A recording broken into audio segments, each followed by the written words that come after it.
NCP আমরা সর্বদা আওয়ামী লীগের বিচার চাই এবং আমরা তাদের গণহত্যা তারা যেটা বাংলাদেশে ঘটিয়েছে এটা বাংলাদেশের মানুষের সাথে ঐক্যবদ্ধভাবে এই বাংলার মাটিতে আমরা তাদের বিচার করে ছাড়বো ইনশাআল্লাহ। সরকার যদি কম্প্রোমাইজে যায় আমরা জায়গায় কম্প্রোমাইজে যাব না। আমরা অবস্থা পর্যবেক্ষণ করছি, যদি সরকার এই ক্ষেত্রে তাদের সাথে একদম গলায় গলা মিলিয়ে দেয় তখন আমাদের এই আহ্বান থাকে জনগণের ঐক্যবদ্ধ লড়াই থেকে আওয়ামী লীগ দোষর কেউ রক্ষা পাবে না ইনশাআল্লাহ।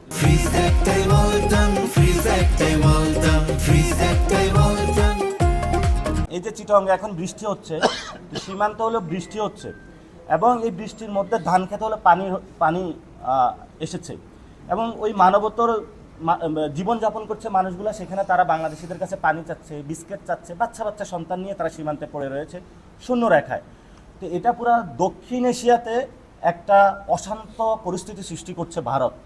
এবং এখানে যে 3 জন মন্ত্রী বক্তব্য দিয়েছে, একজন উপদেষ্টা সহ সরকারের, এটা বাংলাদেশের মানুষের কোনো কণ্ঠস্বর না, জুলাই অভ্যুত্থানের কোনো আকাঙ্ক্ষা না। উনি বলেছেন বর্ডার কিলিং না, এটা স্পষ্টত বর্ডার কিলিং যদি সীমান্তে হত্যা হয়। এবং তারা দিল্লিকে 12টা চিঠি দিয়েছে, কই একটা চিঠিরও তো জবাব আসে না। তাহলে চিঠির জবাব যেভাবে আসবে সেই বিষয় হলো সরকারকে পদক্ষেপে নিতে হবে।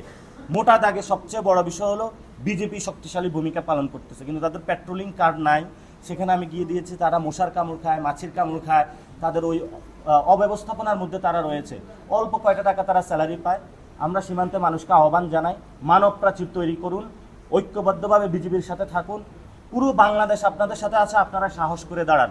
বাংলাদেশের এই দেশপ্রেমিক যে বাহিনী, সেই বিডিআরের যেভাবে ভূমিকা ছিল, এই বিজেপিকে আমরা সেই ভূমিকা চাই। ইনশাল্লাহ আমাদের সার্বভৌমত্ব, আমরা 18 কোটি মানুষ আছে, আমাদের রক্ত আছে, আমাদের স্পৃহা আছে, আমরা রক্ষা করতে পারবো 71-এর মতন ইনশাআল্লাহ।